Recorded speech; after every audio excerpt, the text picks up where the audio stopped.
Have you ever felt? Are you listening? Damn. What's up, YouTube? Thank you for tuning in to another episode of Race to 100. I'm Neil Patang. I'm Rich Thorcell, and we are on episode number 95. And episode 95, this episode is very special for multiple reasons. We are almost done with Race to 100, but let me tell you guys the story. So Rick came at me with this dry content and was saying, Neil, let's talk about this, let's talk about that. And I was literally catching Z's and was, I don't know, baffled by what he was talking about and wondering why are we going to discuss this, but then a light bulb hit. And I hit him with a light bulb. Rick's literally hit me with he mentally hit me with a light bulb. You still got the little bit of glass. Oh, for real? I'm sorry. Okay, with this guy. But we are going to talk about something very interesting. I'm going to let Rick delve into the topic of discussion for today's episode. So this dry topic that we started talking about was a recent project by the White House called the Data-Driven Justice Initiative. Yes, that is worth a couple of C's right there. Yes. It was needless to say when I read it, it wasn't the most engaging and exciting topic to talk about, but then you thought about the practical applications. Now, how many of you out there have either personally or have known someone or a friend of a friend or a relative who has gotten arrested for something and had to go to jail? Now, most of our worlds, and I think most of our viewers would probably say they live in a community where if you get arrested and you have to post a bail where there's money that you give the county or the city to get out. Posting bail shouldn't be a problem. The price it's range never a problem. Anywhere between $250 to it's like $500. A slap on the wrist, you know. This guy wants to box on camera. But anyway, it's been a growing problem in this country because we've been hearing for the longest about prison, but most people don't know that jail and prison are two completely different entities. Yeah. You go to jail, you are there for a little bit of time before you are tried, and if the outcome is negative, you can be prisoned for that. But jail is the warm-up, and prison, I guess, is the main course. I don't want to compare jail now that I think about it, steak dinners, but when I was a pastor, especially, I guess I'm surprised now that most people actually don't know the difference between prison and jail. Yeah. They interchange the words as though it's the same thing. Absolutely. And that really is. Jail is for a shorter period. Prison's for a longer period. Jail's like the holding area, more or less. Yeah. And what the report outlined at first was we have a problem.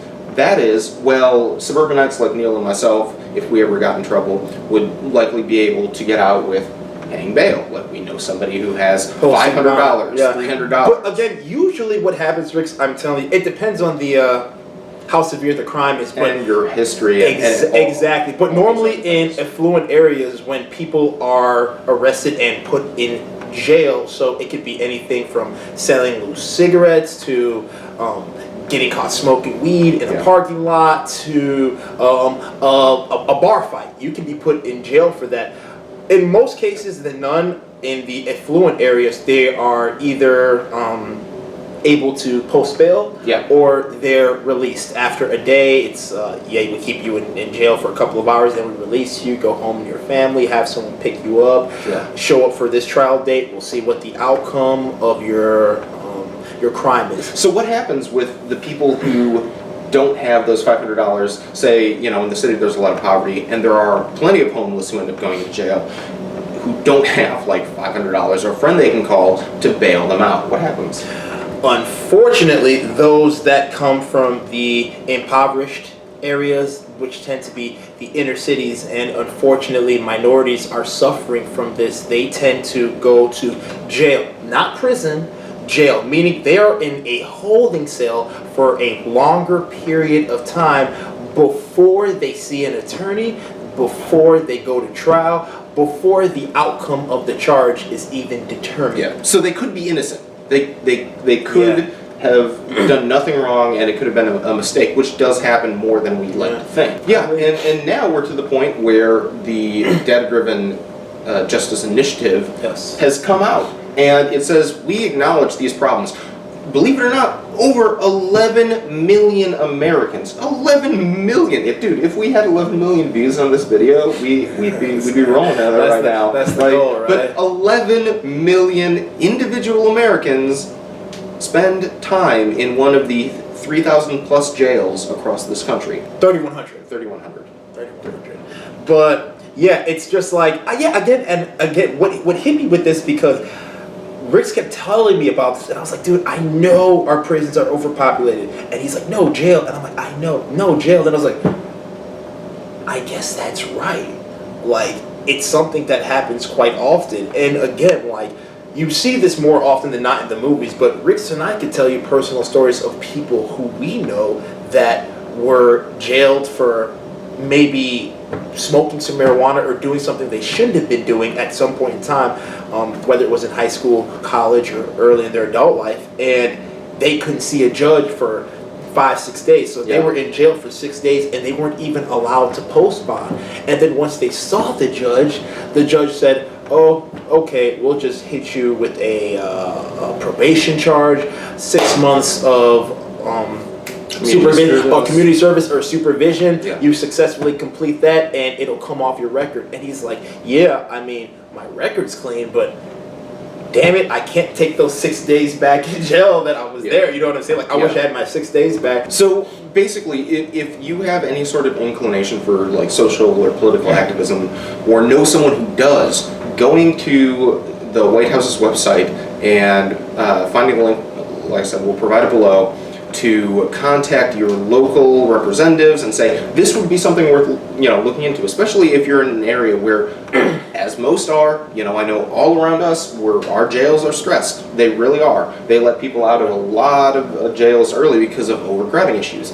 If you are experiencing something similar, or know somebody who has had a very unpleasant experience in jail, hasn't been able to post bond or something like that, you can do something about that. You can write your elected officials, you can contact people, you can send this to politically active friends you know, and get them to start participating in a system, in a conversation, to move us towards a place where we don't have to hear the stories that we're hearing right now. There is a solution. It's out there. And, as much as people like to harp on the federal government for not doing enough, this is an area where they can actually do something to help, because it gathers all the data from all these different areas and gives you an opportunity to be able to correct some of the simple, basic things that can stop overcrowding in our jails. Yeah, please feel free to share this video.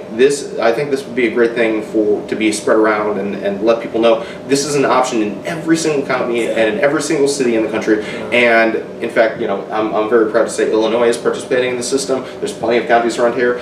DuPage County, the area that we live in right now, is currently, there's community organization groups that are talking about voting on whether or not they're going to bring this to the county board, so that there can be a vote on whether or not they accept the relationship that the DDJ is proposing right now. And for a lot of people, it seems like one of those things that, that's kind of a cool thing that you can do. But this is something that can actually change people's lives significantly and for the better. So we, don't have to hear those stories. Yeah, so feel free to like, comment, and subscribe to our YouTube channel for more access to episodes of Race to 100. Straight up, Weird News Daily. It is a part of our YouTube channel. We appreciate all of the support from our viewers and subscribers. None of this would be possible without you guys. Once again, I'm Neil Batang. I'm Rick Thorcell, and we will catch you next time on the Race to 100. Peace.